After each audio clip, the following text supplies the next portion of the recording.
No tal dela? O tema. Ah, sim, vamos colocar o tema. Tá certo.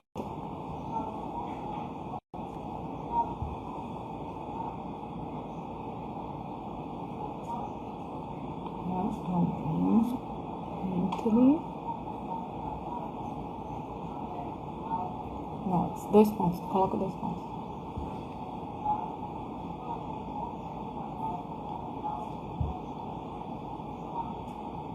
Peraí, não acabou não.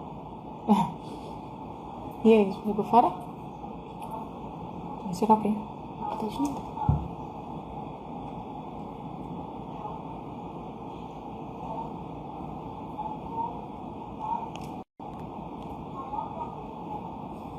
Hum.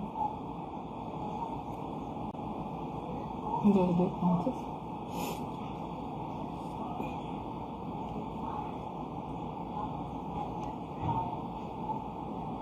Já tô te vendo, viu, Aline? Deixa eu só fixar o título aqui. Impactos dos filhos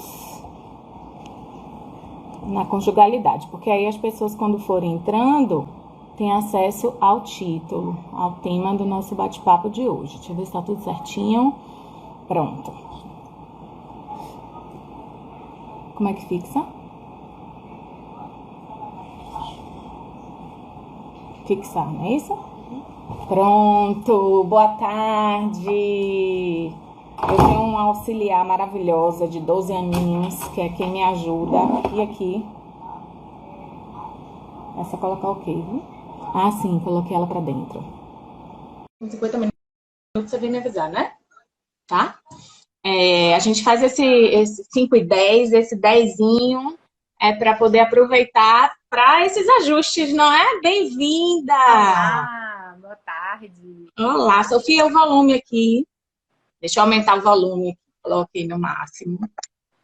Bem-vinda! Obrigada, querida. Bem-vindo todos que estão chegando. Aí a gente vai ajustar. Eu acho que tá bom aí o enquadramento. Eu que tenho que Deixa eu ver se chegou ter mais pra cuidado trás. aqui na hora que eu chego muito perto, que as pessoas dizem que fico com a imagem cortada. Mas é porque eu fico fazendo a leitura aqui, né, do pessoal. Aqui, ó. Só confirmar. Viu? E aí, acho que tá bom, né? Eu é que fico aqui indo para frente para poder fazer a leitura e tenho que me conter um pouco. E aí, o bairro que você está chovendo, está sol. Está chegando o dia inteiro, inclusive. Aqui agora deu uma trégua, ainda bem.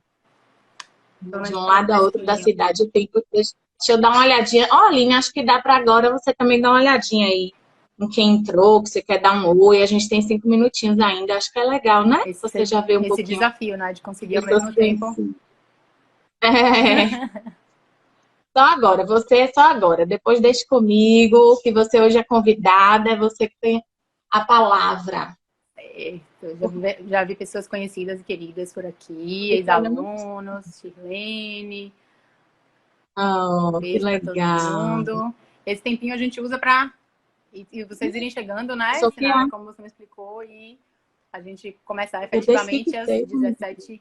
17h10, como combinado. Isso, isso, 17h10. Para quem não teve a oportunidade de assistir o vídeo de Chalub, né? Anderson Chalub fez um vídeo hoje comentando um pouco da ausência dele no dia de ontem.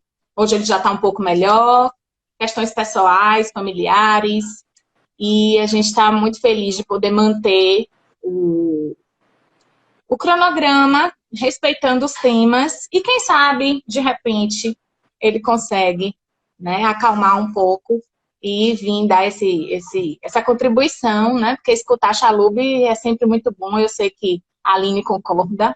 Plenamente. Ainda bem que nossa vida profissional nos deu esses presentes, não é?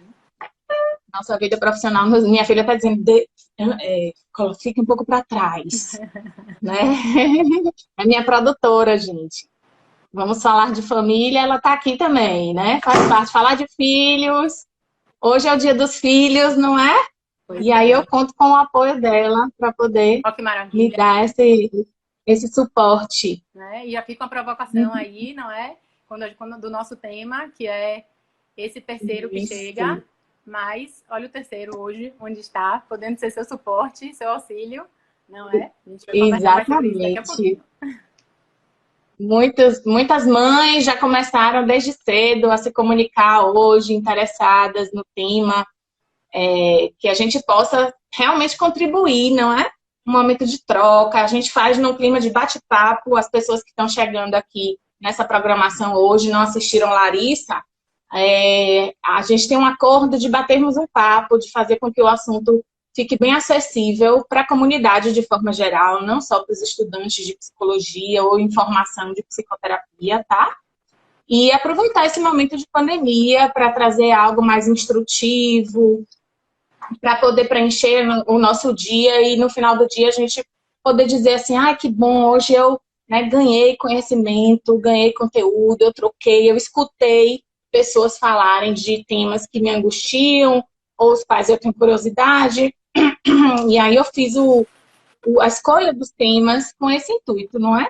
De poder contribuir com a sociedade e trazer pessoas que estudam, né, e que se dedicam à família, que é como a gente estava conversando. Não é porque nós nos dedicamos que temos a família perfeita, que somos a melhor parceira do mundo, não é? E o meu Instagram, ele traz exatamente isso. Para quem é da área de psicologia, já ouviu falar do mito de Quiron, outras pessoas de outras áreas também, que ele é Quiron, um centauro, né, um mito grego de um centauro, que ele curava todas as pessoas da região, mas não curava as próprias feridas. Só que essas feridas dele terminaram ajudando eles a entender esse lugar que o outro traz, esse lugar de dor que o outro traz, já que ele também tem as próprias feridas, e ajudar muito mais essas pessoas. Então, hoje vocês vão ter aqui duas mulheres, né, falando de um tema importante em relação à família, mas não necessariamente duas parceiras perfeitas, não Com é? Nas certeza. nossas imperfeições a gente aprende muito e muitas vezes nós recebemos os clientes com questões que a gente também precisa olhar. Tanto eu quanto a Aline temos formação sistêmica e a formação sistêmica defende a co-construção, não é? O especialista não é o profissional todo-poderoso, mas sim o cliente que traz as questões e que, a partir de uma troca, nós vamos pensando juntos, co-construindo, tá? Cada um entra com a Então sua vamos lá. cota, a gente entra com a nossa cota de especialidade, que é, né, todo o conteúdo e todo estudo que a gente acumula e está sempre buscando, mas quem sabe sobre a vivência, né, sobre si, sobre as suas vivências, suas experiências, suas dores, né, o que faz sentido para si são os nossos Quem é o especialista pacientes. daquela história é o cliente, exatamente. Então É a o gente paciente, vai é o cliente. de uma parceria, né, sem esse lugar de suposta especialidade e Autoridade, né? superioridade, não, De superioridade. um lugar linear, um Isso. lugar de parceiros, É, construindo novas possibilidades, né, possibilidades mais libertadoras.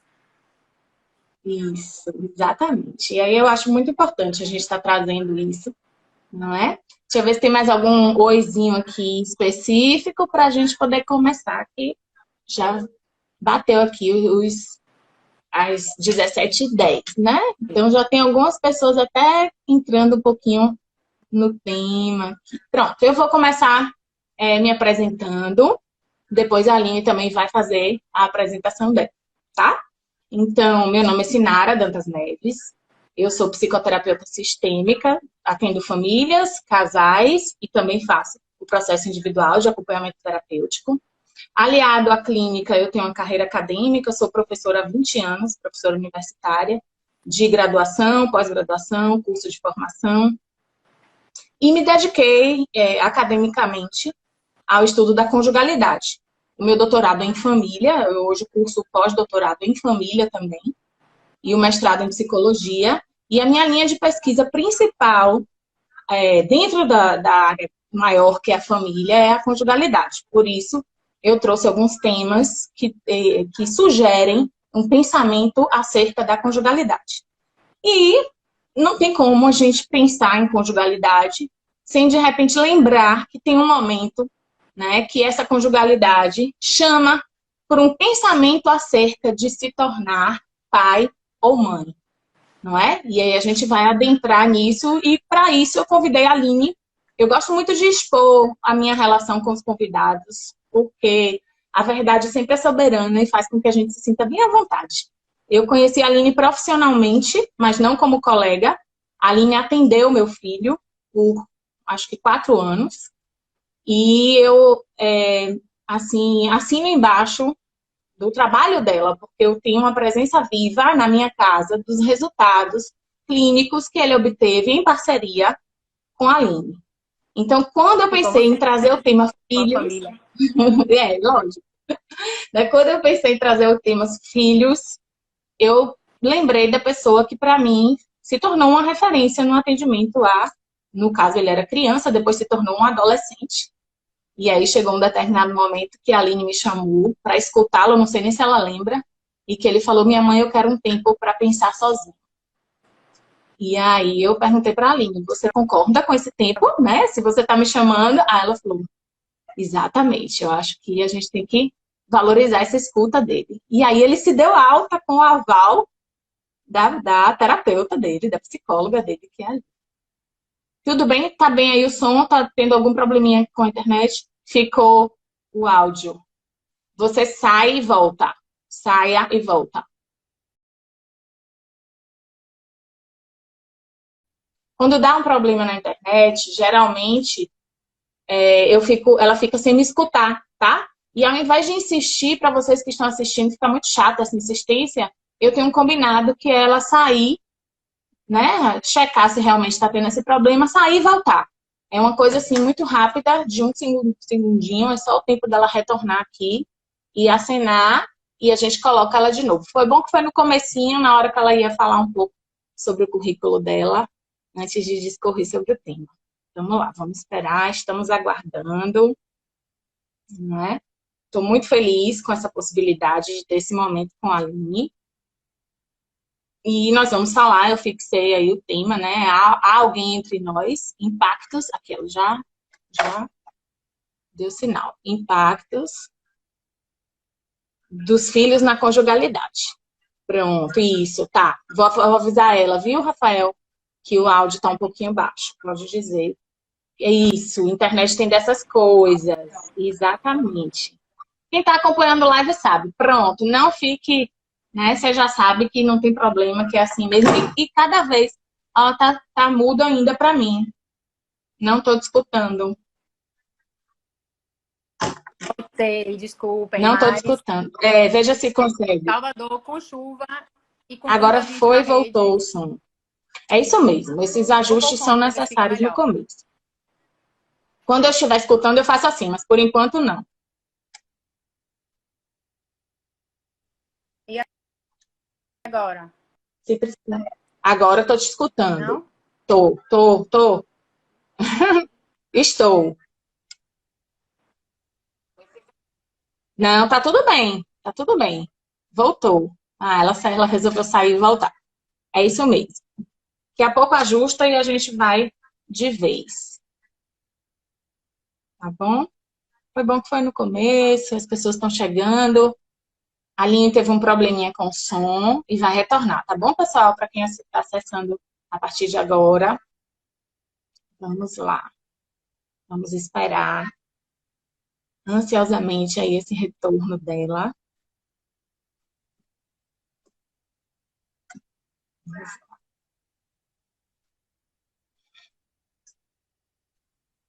Vamos ver quando é que ela coloca o aceno, né? Nada ainda. Daqui a pouco ela retorna e aí nós vamos,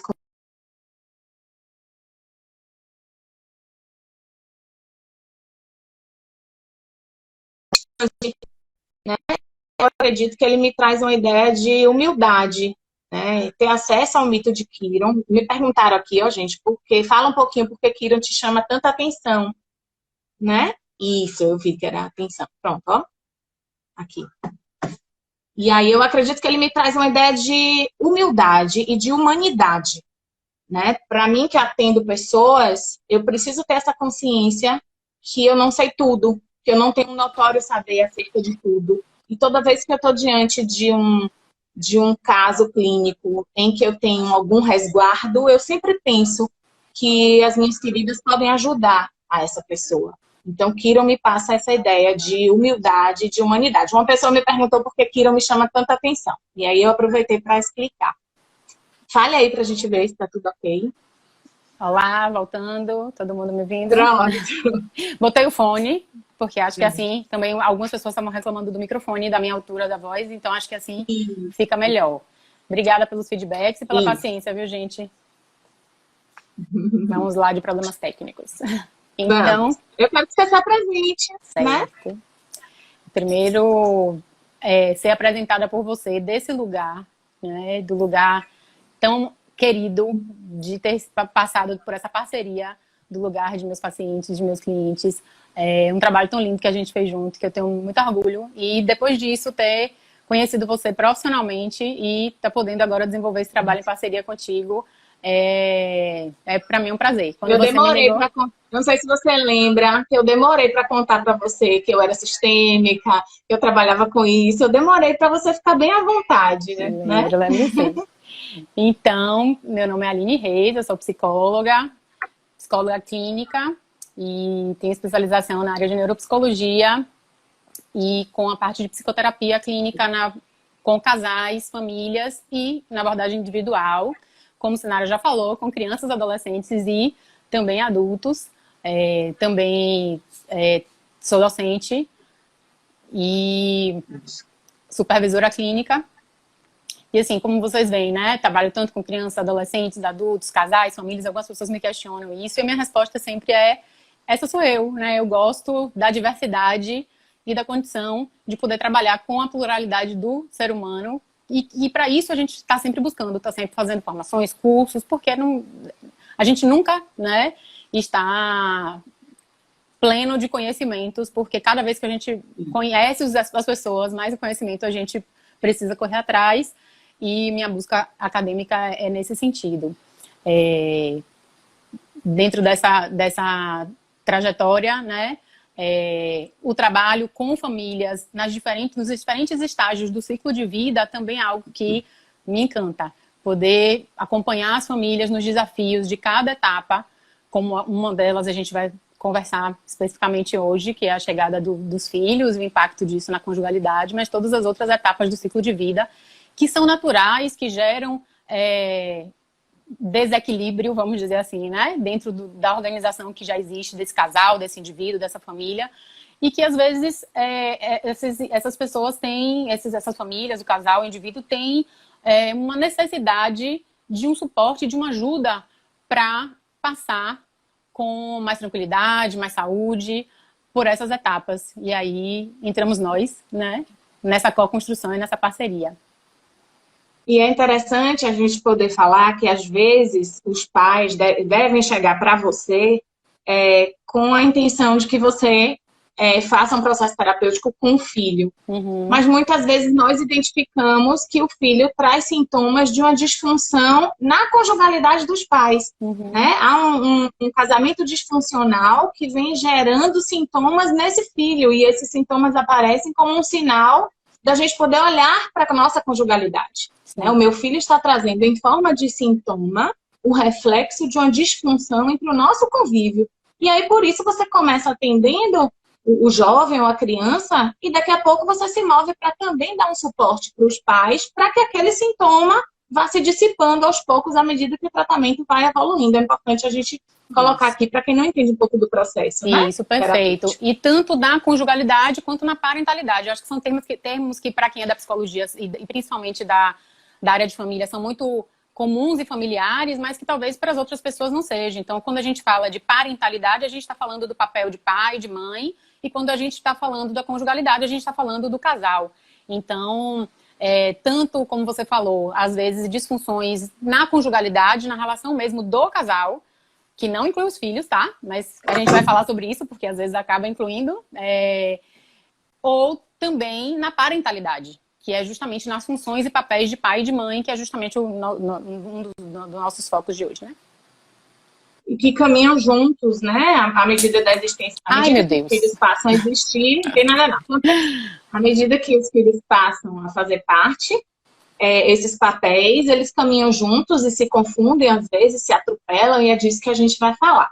Eu queria, Aline, que a gente começasse assim, a pensar a partir do não reconhecimento das famílias que não têm filhos, né? Algumas pessoas trouxeram isso como uma sugestão e eu pensei a gente falar um pouquinho disso no começo.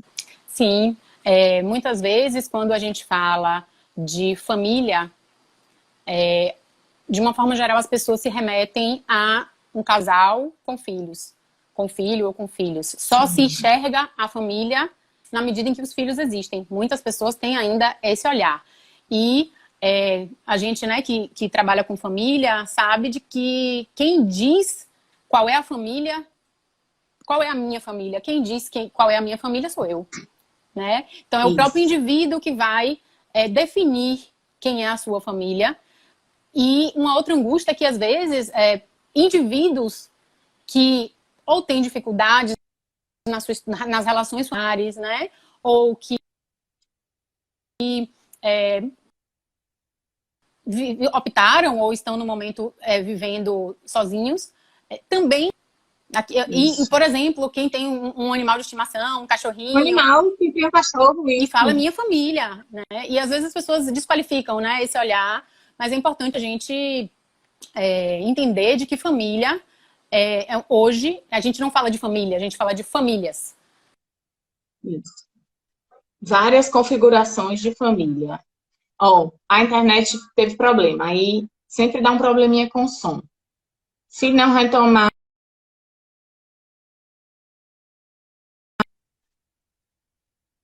Pronto, gente. Isso acontece, tá? Eu acho que quem me acompanha já viu isso acontecer comigo também quando eu sou convidada, né? Às vezes a conexão cai e quando volta, o que é que acontece? O som não fica perfeito e aí a gente sugere que a pessoa saia e entre de volta. Eu tô colocando aqui, reinserindo, né, a Aline no nosso bate-papo, tá? Algumas pessoas já começaram até a participar aqui, já tem até participação aqui nesse sentido, e aproveito quando você foge assim, eu vou dando uma olhadinha. Aqui temos 2 meios, aqui uma comprovação de uma nova configuração familiar, da família pós-moderna, né? Aqui temos 2 meus, um do meu segundo companheiro, né? Então são 2 dela, um do segundo companheiro, são 3, e as pessoas ainda insistem que precisamos ter um filho nosso. E a gente vai começar a partir disso aí mesmo. Isso. Ela deve ter colocado por isso, Carol, nossa querida Carol. Isso. Né? Porque tem família, tem indivíduos, né, e que decidem por não ter filhos. Seja um casal ou seja uma decisão individual mesmo. E na nossa cultura, na nossa sociedade, as mulheres, nesse sentido, sofrem uma pressão muito maior. Né? A gente ouve desde pequenininho que o ciclo da vida é o quê? A gente nasce, cresce, reproduz e morre, né? E dentro disso tem uma cobrança de que a gente vá cumprindo essas etapas, que a gente se case, que a gente estabeleça uma família nesses modelos, nesses moldes. E quando a gente foge, né, desse padrão, apesar de hoje a gente já ter uma abertura maior e um olhar mais flexível, mas ainda há o relato, principalmente das mulheres, de que o olhar é de que há um problema. Por que você não quer ter filho? E como se houvesse algum problema nela. Um problema inicialmente, uma sugestão de um problema fisiológico, né? Ou uma questão fisiológica. As pessoas ficam tentando adivinhar. Você não pode ter como filho, se só justificasse se você... E quando você diz, não, é por uma escolha, aí a pessoa fica com aquela pulga atrás da orelha e alguns falam, né? Então tem alguma coisa, tem algum problema, você precisa ver isso, você precisa ir pra terapia, né? Porque a gente também entra nesse lugar. As pessoas indicam a gente quando elas identificam problemas nos outros, que às vezes a pessoa não identifica um problema em si e alguém coloca o lugar de problema e a gente entra de bode expiatório nessa história. Então, essa decisão por ter ou não ter filho faz parte da vida tanto do indivíduo quanto dos casais. Existem casais muito, muito, muito bem resolvidos e que não querem ter filhos, com uma boa conjugalidade que não querem ter filhos. E às vezes eles procuram até, né, tem indivíduos e casais que procuram a terapia por conta dessas falas dos outros. Até para ver, a gente realmente tá bem com esse tema? Tá tudo bem mesmo? Né? E acho que são elementos para a gente começar a pensar, né? E enquanto cultura, enquanto sociedade, para também não dar esse olhar. para as pessoas, né? Da liberdade delas serem pais e mães, se assim desejarem. Até porque quem tem filhos bem sabe dos desafios de ter filho. Então, que seja não uma decisão apenas para cumprir etapas da vida, mas uma decisão genuína de eu quero ter filho. Sim, eu quero me tornar pai e mãe, porque não é só o ter o filho, né? Quantos Sim, filhos, a gente fala muito assim, na sala de aula eu falo muito assim, quantos fetos vêm ao mundo com uma missão de salvar o casamento dos pais, não é? Quantos fetos já vêm com essa missão tão pesada, tão árdua? Então, é escolher ter pai e mãe antes de qualquer coisa, desenvolver, né, essa parentalidade por escolha, por decisão. E é interessante que, nesse momento, as pessoas estão se colocando muito a pensar sobre o lugar desse filho. Né? As uhum, pessoas isoladas em casa, com a presença desses filhos, a presença do parceiro ou da parceira. Eu acho interessante a gente falar inicialmente dessa relação individualidade, conjugalidade, aquela coisa de se sentir abrindo mão. Vamos explorar um pouquinho isso? bacana. Foi como você colocou, né, na chamada. E aí, acho que tem dentro da nossa linha de família e de sistêmica, tem um precursor aí do nosso movimento sistêmico, que é o Salvador Minuchin, que traz uma frase que eu gosto muito e que eu acho que ela é bem provocativa nesse sentido, que ele fala que para a gente se tornar casal, a gente precisa abrir mão de parte da nossa individualidade para ganhar pertencimento. E quando algumas pessoas, alunos ou até pacientes, né, têm acesso a essa informação, às vezes eles se assustam e se chateiam.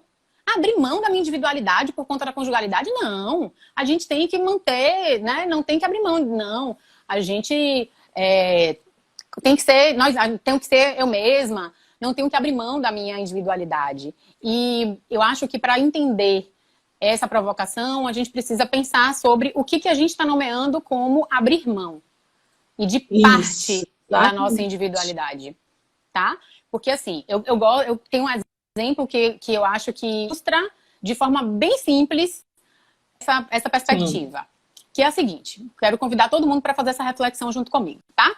Vamos pensar em cada um de nós como indivíduos, tá? No momento onde você não é casal e você tá lá na sua casa, na sua cama, no seu quarto, na hora de dormir. Muitas vezes a gente nem pensa como é que a gente dorme. A gente só dorme, a gente deita e dorme. A gente não reflete sobre coisas como escolhas, de que cortina aberta ou fechada, ar-condicionado, ventilador, nada disso, coberta, sem coberta, em que lugar da cama, né? No meio da cama, esparramado, no cantinho, de ponta cabeça. E quando a gente, então, se une e forma um casal, por exemplo, esse é um ponto que não dá para permanecer exatamente igual. E aqui eu não quero nem partir para o modelo mais radical, onde a gente tem divergências muito grandes, a gente tem pessoas que são muito diferentes em relação a essa questão de dormir, por exemplo. Então, se a gente pensar, né, não vou nem falar dos... viver, né? Sim. E nesse exemplo que eu estou trazendo, a gente não vou nem buscar os exemplos mais radicais, onde, por exemplo, um gosta de dormir sem coberta, no ar-condicionado a 16, no turbo, e o outro gosta de dormir, e o outro não dá conta disso, e dorme como? De moletom, coberto até a cabeça, e se duvidar com uma máscara, porque o outro não se incomoda com a luz, mas eu posso me incomodar com uma frestinha que pode me deixar insônia ou não me deixar dormir. Esse é um modelo bem extremo de divergência. Aí fica bem claro, assim, a gente precisa, e aí, faz como? Como é que a gente negocia isso? Quem vai abrir mão? Então vamos deixar esse exemplo mais radical de lado e vamos pensar um exemplo bem simples. Vamos supor que você nem precisou conversar sobre isso com seu cônjuge, com seu companheiro ou companheira. Que vocês simplesmente, desde o primeiro momento, deitaram na cama, cada um deitou de um lado e nunca foi uma questão. Será que, mesmo assim, a gente não está abrindo mão? Sim, a gente está abrindo mão. E abrir mão tem uma conjugativa. Oh, caiu. Vamos ver. Oi. Voltei? Caiu um pouquinho. Voltei? Você perguntou, será que a gente não está abrindo mão? Continua daí. Joia. Sim, a gente está abrindo mão. E a questão do abrir mão também tem uma conotação negativa. Como se abrir mão fosse perder. né? E Isso. a gente e que necessariamente seja algo sofrido, seja algo que gere, né, um transtorno pra gente. Mas nesse caso, por exemplo, nesse exemplo que eu tô dando, sim, se abriu mão da liberdade de não precisar nem pensar como a gente dorme. Ah, Aline, mas a gente tá abrindo mão na medida em que eu escolho e é tranquilo e eu fico feliz em estar junto com o meu companheiro ou companheira e pra mim tá tranquilo? Sim. É abrir mão. Abrir mão não necessariamente é sinônimo de sofrimento. Você pode abrir mão, inclusive, com muita satisfação. Numa boa. Abrir mão pela Pode não. relação, não é sentir que está abrindo a mão pelo outro, porque a gente é cobrado por uma certa vaidade, orgulho de que eu não posso ceder ao outro. E se você pensar que você está cedendo para a relação, e que vão ter frutos positivos a partir desse ceder, desse abrir mão. Não tá abrindo pelo outro, tá abrindo em prol da relação. Muito bom. Como você, e justamente daquele ponto que Minukin traz da gente ganhar em pertencimento. Ah, mas aí a gente não tá com uma visão romântica, Sinara, de que abrir mão é compor uma conjugalidade, em nome dessa conjugalidade, então, a gente vai abrindo mão e a gente pode se perder nisso, e quando a gente vê, a gente se anulou, né? Essas reflexões são importantes, porque quando a gente fala de abrir mão, é de parte da novidade, e eu acho que esse exemplo que eu trouxe, ele deixa claro de que a gente abre mão nas pequenas coisas e a gente avalia o que é possível abrir mão, o que não é possível abrir mão. A gente vai, sim, co-construir, como a gente estava falando no começo, com o meu parceiro ou a minha parceira, essas possibilidades de poder pertencer sem ter um nível de prejuízo grande para essa individualidade. Isso. Mas não é uma coisa na tranquila na maior parte das vezes, porque tem pontos que, assim, não são negociáveis. E aí, quando é um ponto que a gente não está disposto a negociar, que é um ponto que para a gente é muito importante, né? E aí entram outros desafios. Isso, não, as pessoas estão participando aqui falando sobre o abrir mão, que às vezes cansa. E o abrir mão quando você se anula, não é desse abrir mão que a gente está falando, não é? Não é a ponto de ter prejuízos pessoais, mas é criar um ambiente em que fique saudável para os dois, em que haja um entendimento que, em nome da relação, isso pode ser feito, isso fazer algumas concessões, isso, Lúcia Rosas, querida, coloca isso aqui pra gente, né? Fazer concessões. Muito bom. E aí a gente vem desse processo de, então, negociar com as nossas individualidades, né, para ganhar em pertencimento, como a gente falou na tarefa fácil. Alguns pontos são mais tranquilos, outros não. E também não quer dizer que a gente consiga sempre negociar, né, sempre organizar isso. Mas a gente, no dia a dia, a gente vai fazendo várias pequenas e grandes, às vezes, concessões para se tornar casal e para estar em comunidade. E a gente sabe também que existem, como a gente falou no começo, muitos modelos diferentes de família. E a gente vai aqui utilizar como referência, né, um eixo de exemplos, única e exclusivamente por uma questão mesmo de não dá pra gente abarcar tudo, né? Então uma possibilidade. Na live a gente tem que buscar ser Isso, a gente tinha até conversado, que na verdade é um sacudir sobre o tema, porque cada tema, ou só esse tema, tem muitos subtemas que já davam lives individuais de cada um. Então, infelizmente, a gente não vai conseguir explorar tudo, exatamente. Isso. Eu acho que a gente pode estar agora falando, Aline, dessa abertura de espaço para a chegada dos filhos, né? Nesse casal, nessa conjugalidade, em que já houve esse ajuste entre o dar e o receber, né? Em que momento que vem essas questões do filho? Então, a gente falou da cobrança dos casais que decidem não ter filhos, né? E essa decisão de chegada dos filhos, essa abertura para a chegada dos filhos? Então, também não é uma linha reta e única, né? Se a gente pensar que tem pessoas que casam já grávidos ou se juntam, né? Vão morar juntos grávidos e, enfim, são as especificidades que a gente colocou, tá? Aqui por uma questão didática apenas, a gente vai falar dessa linha do tempo como se ela seguisse assim, bonitinha.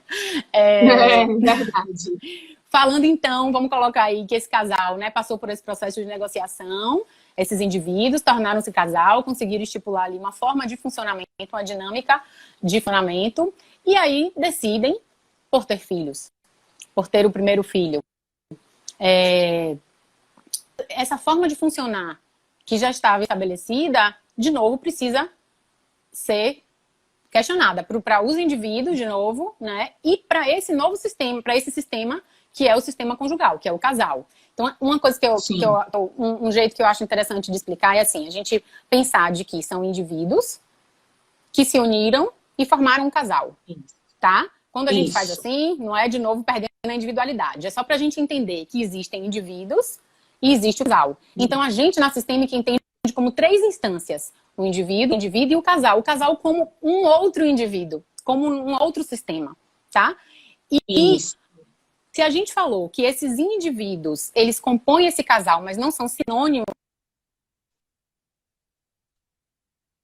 do casal, rapidinho. agora, esses mesmos você falou dos indivíduos, e aí eles vão se unir e vão compor um outro sistema que é o casal, a conjugalidade. É só porque está travando. Não sei se está travando para você, mas para a gente está escutando travado. E aí, se você voltar com a sua linha de raciocínio, aí a gente se perde. Então, eu sempre...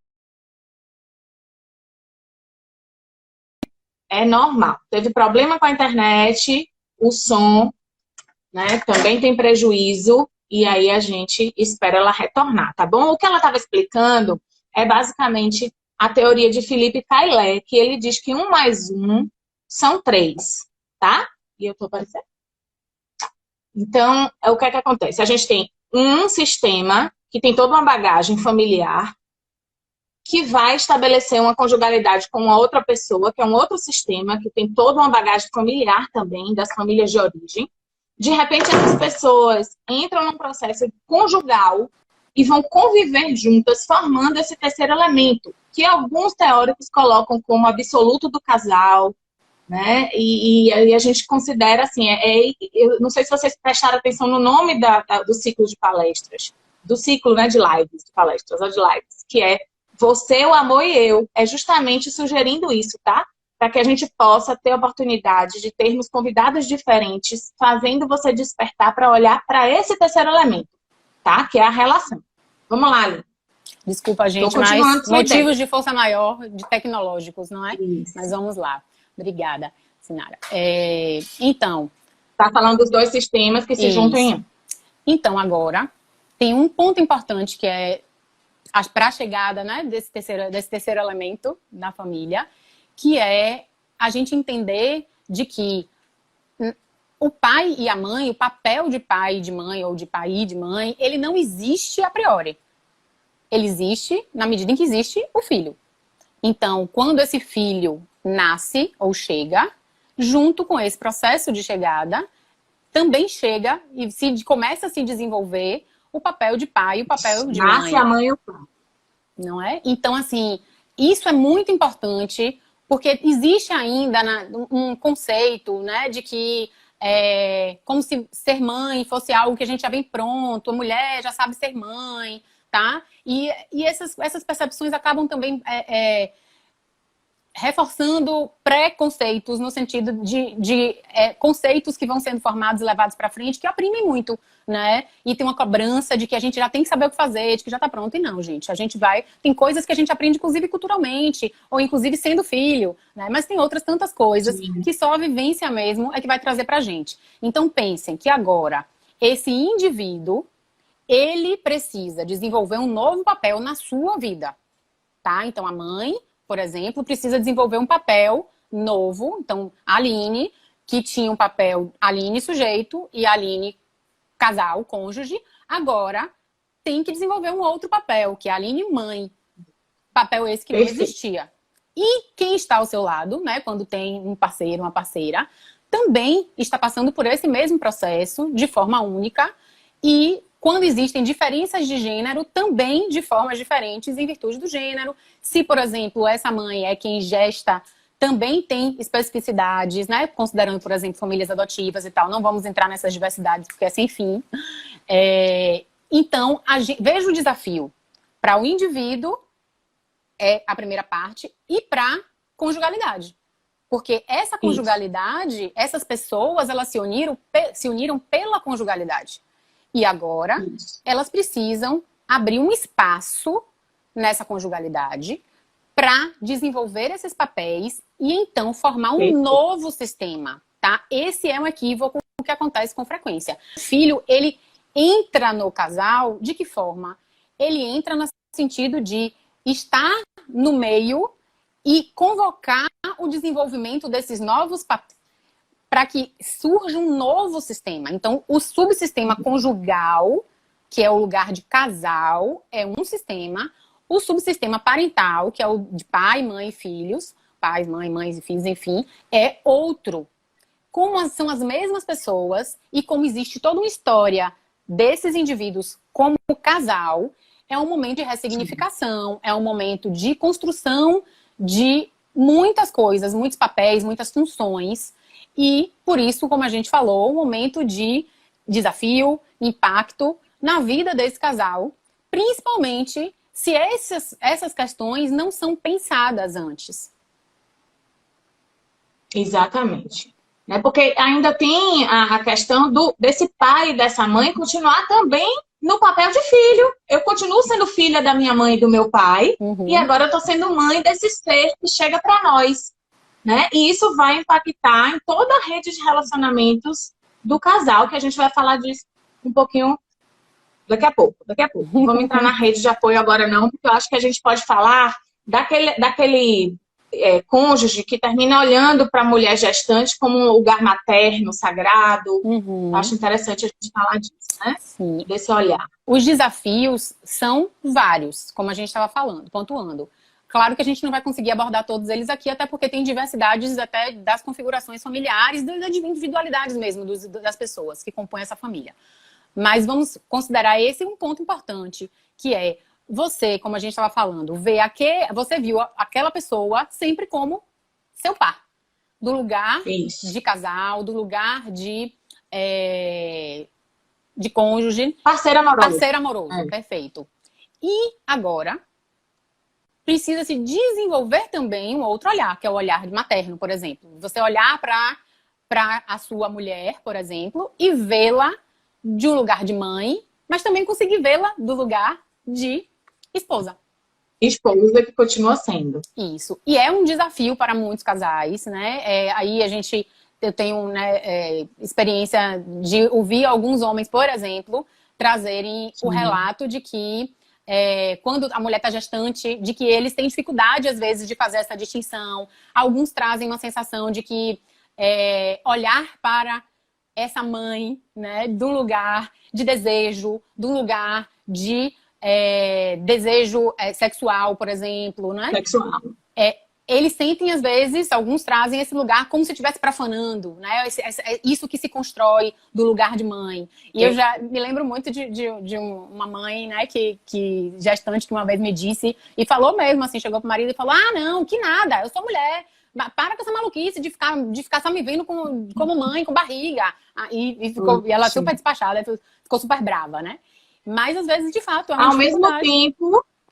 Ao mesmo tempo também que nós escutamos queixas de também maridos querendo que a mulher se dê conta de que ela continua sendo mulher, porque existe um sentimento de ciúme até do pai com esse filho, por conta do tempo que agora essa mulher se dedica a esse filho, que é filho dos dois, mas que muitas vezes eles trazem uma queixa como se a esposa tivesse casado com o filho.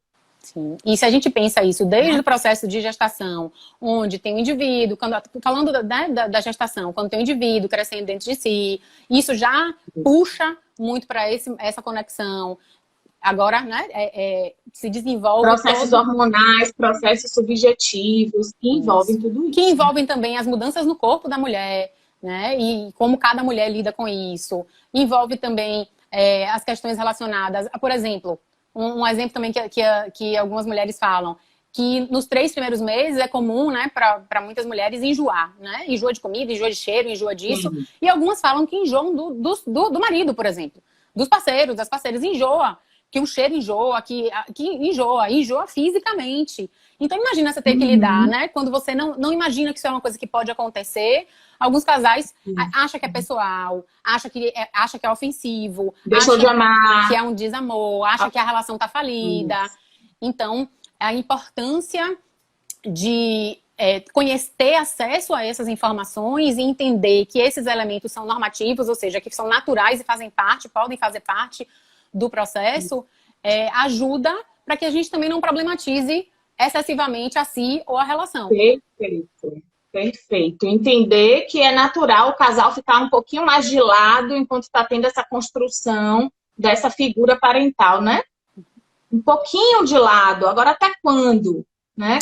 Quando é que você tem que acordar e perceber que é necessário desenvolver hábitos conjugais, nem que seja de uma maneira forçada agora, porque já não é mais a sua rotina. Vamos falar um pouquinho disso? Vamos sim. Então, esse equilíbrio, ele é dinâmico, não é um equilíbrio estático.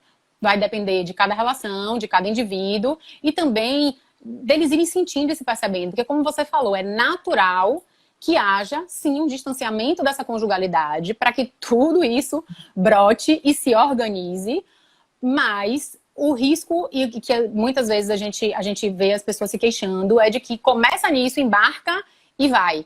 Então, que essa conjugalidade progressivamente vai sendo prejudicada, distanciada, em virtude desse movimento que se inicia, né? E qual é o momento, até onde essa medida vai se sentindo, cada um vai sentindo na relação, é importante o diálogo, é importante a conversa. Isso, né? A comunicação, né? Poder falar para o outro como se sente, ao invés de se queixar com um amigo, com o vizinho, ou reproduzir essas crenças que as pessoas trazem. Você não é obrigado a sentir tudo que seu amigo sentiu quando se tornou pai, não é? Ao invés de se desabafar com outras pessoas, poder falar para a pessoa, estou me sentindo excluído, eu estou me sentindo rejeitado, eu estou me sentindo não amado. Se a sensação é essa, ter essa liberdade de poder expressar para o outro sem culpabilizar. Esse ponto é fundamental. Porque a gente, porque você, por exemplo, né, que é especialista master em conjugalidade, bem sabe que sim, e que muitas vezes os casais entram em rivalidade. E se eu digo ao outro, eu escuto do lugar de crítica exclusivamente e também falo, né, do lugar de crítica. E acho que aí o elemento principal é sim a gente poder colocar o que a gente sente, mas de uma forma que seja uma forma também que considere quem está escutando, o momento de quem está escutando, a forma da gente falar. Claro que nem sempre, né, gente, a gente consegue fazer tudo lindo, assim, maravilhoso, mas o nosso exercício é esse e a gente está aqui para contribuir com isso. Pensar de que a gente pode compartilhar, né, buscando já estratégias, porque tem pessoas que só se queixam. A pessoa chega, se queixa, bota no colo do outro, pega a batata quente. Tem outras que escutam achando que o outro está colocando a culpa em si. E o outro só está expressando. Você não precisa concordar, basta validar, né? Entender se o outro sente assim. Então, para ele é assim. A realidade é vista dessa forma. Né? Eu não concordo, eu vejo a realidade de uma outra forma, mas o outro está expressando só como ele sente a realidade. Ao expressar isso, ele não está te responsabilizando pelo desandar da relação conjugal. Isso é o mesmo. Isso, ou não deveria, né? A gente também precisa estar atento a isso para ver se a gente faz esse movimento enquanto casal de atribuir ao outro a responsabilidade por aquele problema, né? Por aquela questão que está sendo vivenciada. E é o que a gente vê com muita frequência, né, Sinara? Principalmente dentro dos contextos de terapia de casal, chegarem desse lugar, né? E sim, poder compartilhar o que a gente sente, as nossas necessidades, mas como eu estava falando, como a Sinara pontuou, e a gente estava desenvolvendo de que não no sentido de culpar o outro, mas também de pensar a solução. Vamos ser práticos e objetivos. Vamos lá. Eu estou sentindo falta do meu companheiro, da minha companheira, tá? Eu posso chegar para ele ou para ela e dizer: eu estou sentindo falta de você. Você agora só pensa nessa criança. Você não olha mais para mim. Você não tem mais tempo para mim. Você isso, você aquilo, você aquilo. Se você escuta, se você fala desse lugar, o outro dificilmente vai receber de um lugar construtivo. Vai receber como um ataque, vai receber como mais uma carga para esse momento. Vai receber como mais uma carga para esse momento, como mais um problema, e dificilmente vai te ouvir, de fato, na sua necessidade, tá? Se eu exponho, ou até não consigo expor de uma forma diferente, até exponho, né, dessa forma, que a gente possa em outro momento retomar essa conversa, se foi um desabafo, retomar essa conversa, poder me colocar do lugar de que esse era meu sentimento, e poder buscar estratégia. Se você está sentindo falta, diga que você está sentindo falta e diga o que o outro pode fazer para suprir a sua falta. Porque aí entra um outro elemento de que a gente vem de uma construção de amor romântico de casal, que o outro tem que adivinhar os nossos desejos, pensamentos, anseios, necessidades, porque senão o outro não me ama tanto assim.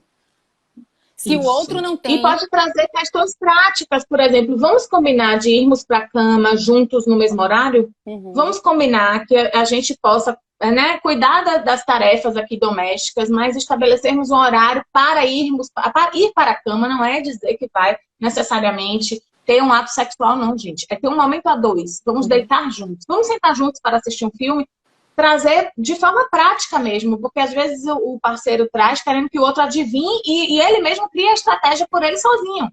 Isso. E isso pode ser co-construído entre os pares, né? Não é só você pegar a batata quente, jogar na mão do outro e achar que o outro que tem que resolver, porque é um problema que o outro está causando em você. É um problema que vocês estão vivendo juntos, né? Então, se você está sentindo, você pode fazer essas propostas, como a Sinara falou, chegar, compartilhar e fazer a proposta verbalmente, ou até mesmo, se você sentir que a outra pessoa não está no momento que ela vai conseguir, de repente, por uma sobrecarga emocional, por uma sobrecarga logística, talvez ela não consiga escutar você desse lugar construtivo. Um outro caminho é você ir fazendo, proporcionando movimentos de aproximação, tá? Então você pode ficar atento às necessidades do outro, perceber pequenas ações de cuidado, pequenas ações de colaboração, que vão fazer com que aquela pessoa se sinta vista, olhada, cuidada, amada. E que se aproxime, né, mais de você. Que vá abrindo espaço para outros tantos momentos, tá? Então, desde coisas pequenas a deixa que eu faço, né? E algo. Ou então pensar, poxa, eu conheço essa pessoa. O que ela gosta? E poder fazer algo nesse sentido. Como, por exemplo, outras situações, até mais... hoje vamos tomar banho junto e fazer aqui uma massagem relaxante para poder você se sentir melhor. Gente, isso é conexão, isso é aproximação. Tá? E aí, a gente ir fazendo outros movimentos de construção. E até nesse momento, talvez, que seja um momento onde você abra espaço de uma forma mais receptiva no outro para poder dizer, poxa, eu tava com saudade. Tenho sentido a sua falta. Eu sei que tá pesado, eu sei que tem muita coisa para dar conta nesse momento. Mas eu só queria que você soubesse que eu sinto sua falta. Vamos ter mais momentos como esse? Né? Pronto, ó. Provavelmente a internet da Aline vai cair se a gente não derrubar agora a live, o Instagram vai fazer isso por nós. Então, a minha sugestão é que a gente saia agora. Nenhum tipo de aviso. A gente vai fazer essa derrubada aí. É só vocês clicarem de novo na bolinha, que agora nós vamos falar de rede de apoio. Né? A rede de apoio a esse casal e